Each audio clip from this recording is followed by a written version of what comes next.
Clutch Trucker filmed before a very fuzzy and meatball-y studio audience. That's Rusty, the world-famous meatball dog. Hey YouTube, Clutch Trucker here. Thanks for tuning in to another edition of the Clutch Trucker channel. I wasn't even really going to do a video, but I did so much stuff truck-related in the past day. It's been crazy. So I thought, well, this is a good glimpse into the life of an owner-operator. Some things you might have to deal with all in one day. I did a lot. Let's run down the list. Well, if you watched my previous videos, you know I had an alignment issue. I'd been out of alignment for a while, and I finally got in alignment a few weeks ago at the Sapp Brothers in Clearfield, Pennsylvania. They did a real good job. I wasn't positive about that at the time, because I was trying to get a little more life out of the steer tires that I bought just back in October, not that long ago, in Missoula, Montana. You should normally get about 100,000 miles out of steer tires. And I was only, you know, just under 50, something like that, 50,000. But because I had been so badly out of alignment, it was always pulling to the right. So I always had to keep pulling my wheel to the left, which meant I was scrubbing one side of each tire really badly and wearing just down one side of each tire, which isn't good for the tires, obviously. So I had them swapped out after they did the alignment so that maybe I could get a little more life out of them. And of course, then immediately started pulling to the left because the tires are now at an angle. So I had to counter steer to the right. So that's what I've been doing for the last 3 weeks. And of course, I was still vibrating like crazy. Felt like my teeth were gonna fall out, just going down the road like this all the time. How are you? Hello. It was freaking ridiculous. I couldn't take it anymore. I had about enough, and I knew the tires, probably weren't in the best shape anyway. So I got a new set last night. First, let me back up with a little bit of history. Okay, if you know, I was in Salt Lake City. I'd picked up a load Saturday night. I was supposed to deliver originally Monday afternoon in Bowling Green, Kentucky. I-80 was shut down. They shut it down Saturday night, so that wasn't going to happen. I waited until late Sunday night, early Monday morning, and I'm like, that's it. I can't take it anymore. I got to get rolling. And I decided to go ahead and eat the extra mileage and drive all the way down to I-40 in New Mexico and go across that way, so I could at least deliver Wednesday afternoon. They got me rescheduled for Wednesday afternoon. So I'm glad I did that, because if you watch my last video, they didn't end up opening that highway until Wednesday. If I had waited that whole time, I wouldn't have delivered the load until Saturday. And here it is now, Friday the 19th. I still would be on my way to Bowling Green. So I got it unloaded at my appointment time, 3 o'clock Wednesday afternoon. Unload went fairly quickly. That was nice.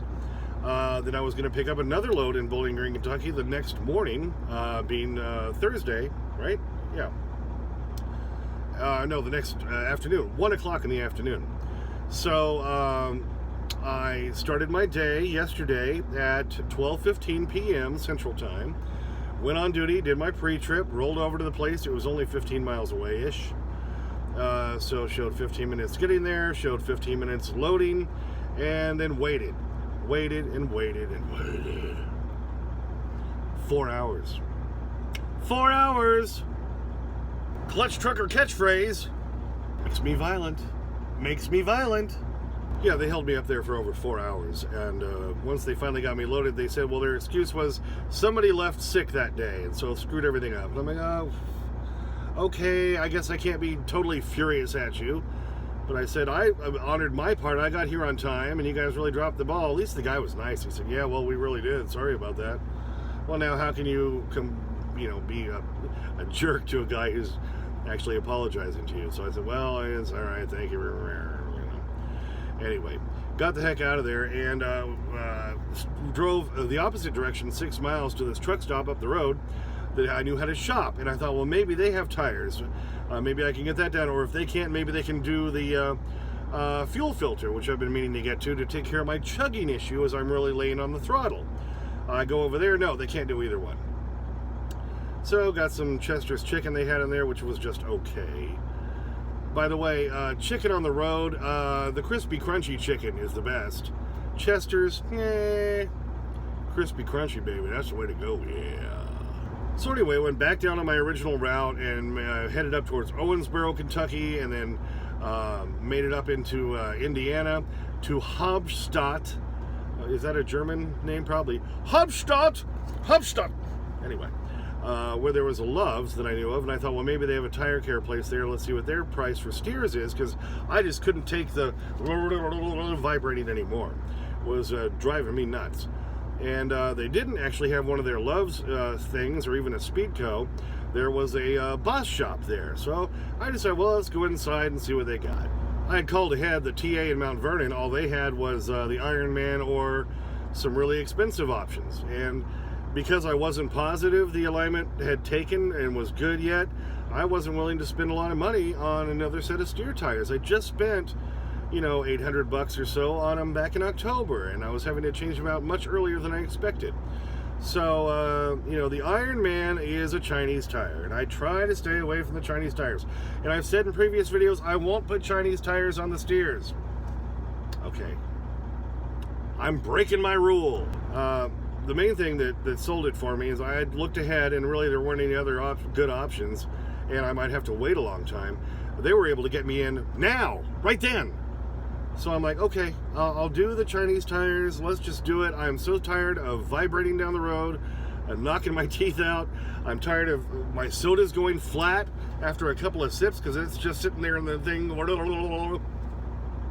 Something had to be done, or I was going to start hurting people and slapping random pedestrians with a wet fish. And they were able to get me in right away, so I said, all right, let's do it. They did it. I was in and out of there in an hour, just over an hour and a half. Not bad at all. And while I was there, remember one of my previous videos, I did the whole rewiring of that marker turn signal light halfway down my trailer. Well, the wiring job I did was good, but now there was a hole in the light, and it got rained on. It got rain in there, and it shorted the whole light out. So I had to buy another one of those. So while they were doing the tires, I said, let me buy this light. They didn't have the LED one, they just had the regular one, but it was only $11. And I said, if you don't mind, let me just throw that on there while we're in the shop out of the rain, and they said fine. So got that done. So we're getting new steer tires, got that light now replaced. Oh boy, but it continues. Now I did get casing credit for one of the steer tires because it was still in good enough shape. It was, bad down on one side, but not completely terrible. So the casing was still usable for a retread. All right, so I got $30 for that. Now then the stupid thing is I had to pay $12 for them to get rid of the other tire. And this is why I'm really glad I got the steer tires changed out, because when they pulled them off and we looked at the other one carefully, the cords were already showing through in one spot. So yeah, DOT will shut you down for that. So I'm glad I went ahead and got them done. So not only did I not get any money for that tire, I had to pay them $12 to dispose of it. And yes, I did show right there on my log, 15 minutes for checking in to get the tires replaced, because you're supposed to do that. So we leave Hauptstadt, Indiana, about 10 o'clock. Now 10 o'clock at night, remember I started my day at 12:15, which means my 14 runs out technically at 2:15, but I spent 4 hours and 15 minutes at the shipper after even showing 15 minutes loading. So under the new split sleeper berth rule, that extends my 14, because anything over 2 hours extends your 14, doesn't count against your 14. So now that gave me until 6:30 in the morning to continue driving. You're still under the 11 hours of driving, guys, remember that. Anyway, so I got back on the road, and I'm driving along, and oh my God, smooth sailing. It was a beautiful thing. I swear there were angels singing in the background, going, "Your tires are lovely." It was beautiful. I've been vibrating down the road for weeks and weeks and weeks, and oh my God, I saw the light. Anyway, so I got kind of inspired and thought, okay, I'm already going to have to redo my schedule at this point. So I called ahead to the Freightliner in Mount Vernon, Illinois. I knew when I was going to be going through the house, I was going to have Sat Brothers maybe do the fuel pump for me. And I knew I've been talking about this oil leak issue I've been trying to deal with for weeks and weeks and weeks. And I think I've tracked it down to my valve cover gasket, which hasn't been changed out in at least 2 years. Called ahead to that Freightliner, they had that. And thanks to somebody in the comments saying, it might be your Davco fuel filter, that dome, the plastic dome, maybe it's got a crack in it. So I thought, great, I'll call them. They had that. And I said, okay, I'll need another filter. They had that. And what else did I get from them? Oh, yeah, an air filter, engine air filter, because, you know, that could be causing kind of part of my chugging issue when I really lay into the throttle, too. It was getting about time to change it out anyway. I tried to buy one in Lincoln, Nebraska last week, but they wanted $84 for it. $53 at Mount Vernon at the Freightliner. Give me that one, thanks. I'm on my way.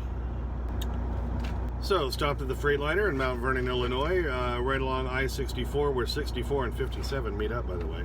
And yes, I did show right there on my log, pick up, buy truck parts, Mount Vernon, Illinois. Because you have to legally show that. So, I did, because I'm a good little boy. I got my good dog points for that. So, picked all that stuff up, was trying to make it into Forestville, Missouri, to where the cheap fuel is. Missouri fuel is so much cheaper than other states. So I wanted to fill up there, and I thought I'd change out the Davco filter, the new dome, the air filter, and everything when I got there. Got the new dome part. Bought a new filter for it too, because I've got to swap it out, got to do the filter. So this is the whole dome section. It's nice and pretty and new. So if there is a crack in the old one, that might just solve my problem. The other thing it could be, another thing that's fairly inexpensive and easy to do, is my air filter. This is what that looks like. Engine air filter, okay? I swap these out every 50,000 miles. It's about 45, 46 right now, or yeah, somewhere around there. So it's close. But, you know, a clogged air filter can also cause issues, like the chugging thing when it's trying to suck in more air. So those are the two quick things to try to fix here. So while I'm fueling up, I'm going to do all that. I have a cab air filter with me I'm going to change out too. And we'll see if that solves my little chugging issue. If it doesn't, then I'll still do the fuel pump. I'm going to be going through the house this weekend, so maybe I'll have Sapp Brothers do that. I also bought a valve gasket cover, or valve cover gasket, which is what this thing is. Looks like a big thing of red spaghetti, doesn't it? And I'll have Sapp Brothers do that for me too. I think that might solve my oil leak issue. All these little things, there's always a list of stuff. So once I fueled up, changed out the Davco filter, put on the new dome and the new seals and everything, put in the new engine air filter, put in my cab air filter that I had with me for a little while, did all that, was putting my grill guard back up on the front, and it had a little play, had a little extra movement to it. Well, I knew the U-hooks for a while had been a little bit loose, and I needed to tighten those up, but I didn't have a straight wrench, which I needed to do that with. All I've got is my socket set. But I looked down as I was hooking it back up, and four of the nuts, all the nuts on the right side bracket were gone. Just gone. That's how badly my truck had been vibrating. It vibrated those nuts off of those bolts. So I'm like, okay, I guess I'll be dealing with this tonight too. So I went into the shop there and said, yeah, I'm looking for nuts for some pretty... First I walked in and said, yeah, I'm looking for nuts. And they're like, yeah, what kind of nuts? Yeah, I said, no, nuts for this giant bolt that holds my grill guard on. I said, they're all gone on one side, so only one of my brackets is really holding the whole damn thing up, and it weighs like, you know, a few hundred pounds. It's not a light thing there. And we went back and looked to see what they had. They had a few options. I tried those. I found one that was the right size, but the thread inside was not right. Went back in, said, wait, you got something else? They found one that has the right threading. Went back out, tested that. Yes, that worked. I'm like, okay, do you got lock washers? Yes, we have those. They only had, though, 3 of the bolts I needed. I needed 4. I'm like, okay, I will put 2 of them on, tighten them down to get me down the road, put the other one and the lock washer in my pocket, and I'll have to stop somewhere again to see if I can find another one. So now, here it is. I left the TA in Forestville, Missouri, I don't know, like 2:45 in the morning. I got there at 1:30 because I did all the stuff, and then I had the thing with the bolts and the thing here. All right, so now I'm in Kingdom City, Missouri.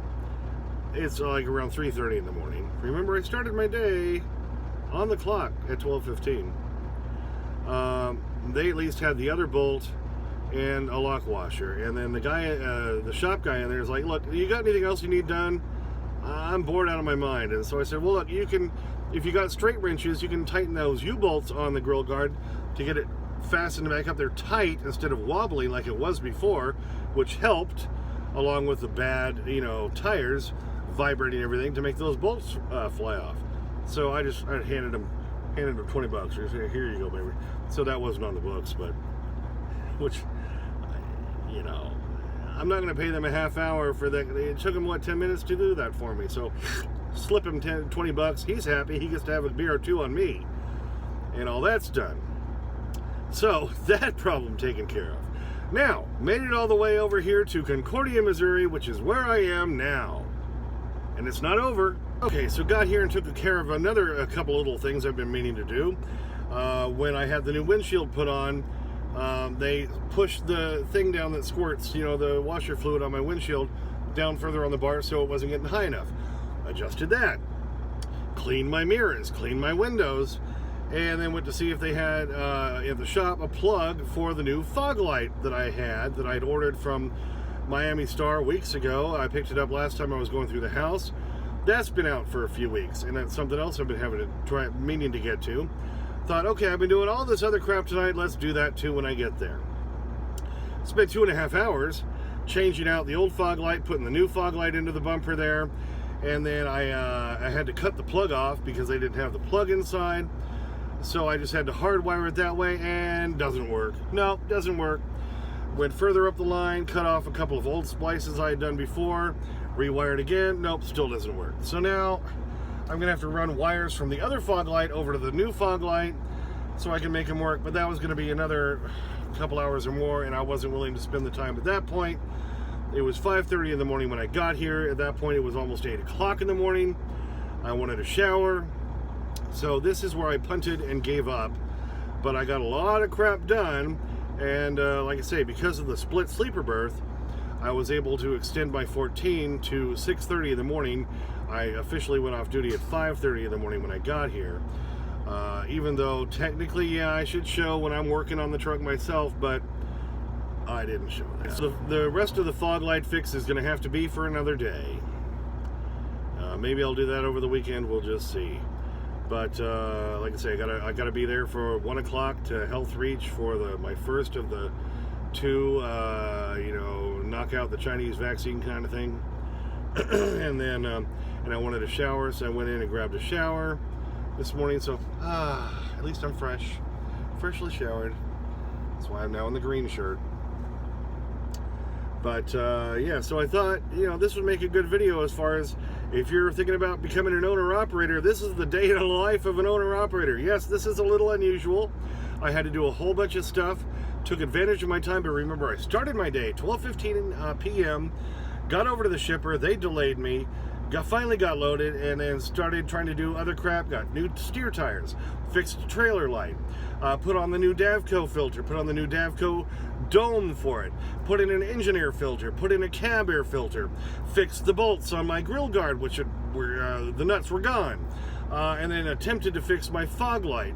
All things I did all in one day's outing here. And now I'm going to take an extended break because now I have to match up that 4.25 hours I took off, so I have to do at least 7 to match up to it, because that was at least 3 to make for a full 10, and I will be doing more than that because I won't be leaving until just after midnight, probably Saturday morning, making the final trek on into Cheyenne and try to go get my vaccine done. And don't put in the comments, oh, you're an idiot for getting that vaccine, blah, blah, blah. People are very passionate about whether to get it or not, okay? I know a lot of you are not going to do it, and you say it's the worst thing in the world you should never, ever do. Fine. Don't fill up my comments with that. I get you. I'm choosing to do it, okay? So, also, on the other side, you don't need to fill up with, well, that's the right thing and blah, blah, blah. Personal decision, I'm doing it, okay? So we'll leave it at that. Thank you. But anyway, so if you're considering being an owner-operator, if you're not yet, this is a good example of the day in the life, and that's why, owner-operators, we're working a hell of a lot harder than you company guys, but we're making the big money to compensate. Big risk, big money. That's how it works. You company guys, you just call the company and say, hey, this needs to be done, that needs to be done. Now, you'd be maybe waiting around a long time to get that kind of crap done. The fact that I got this much done all in one day is because I did a lot of it myself, and I lucked out at that boss shop that they were able to get me right in. Day in the life, owner-operator, baby. Gotta love it. Well, thanks for tuning into this one. Yeah, kind of a day in the life of an owner-operator. There's always something going on in these trucks, always something to deal with. And I tell you, I've been dealing with a lot since the first of this year. I mean, yeah, we ran down the list, tons of stuff, and I did a whole bunch of all that today. So, but you know, well, like I always say, with bigger responsibility comes the bigger trouble, the bigger hassle, but that comes the bigger money, right? Right, Rusty? To support the whole family, including you. Got to keep you in begging strips, don't we? Please subscribe. As always, like and comment if you would like to, only if you'd like to. Ring the bell for notifications so you know when new videos come out and all that. And as always, sniff that magic YouTube fairy dust. Clutch and Rusty, out. So why don't you make like a tree and get out of here? He's sleepy. Oh, he finally found the Cheetos in his bowl. Hello?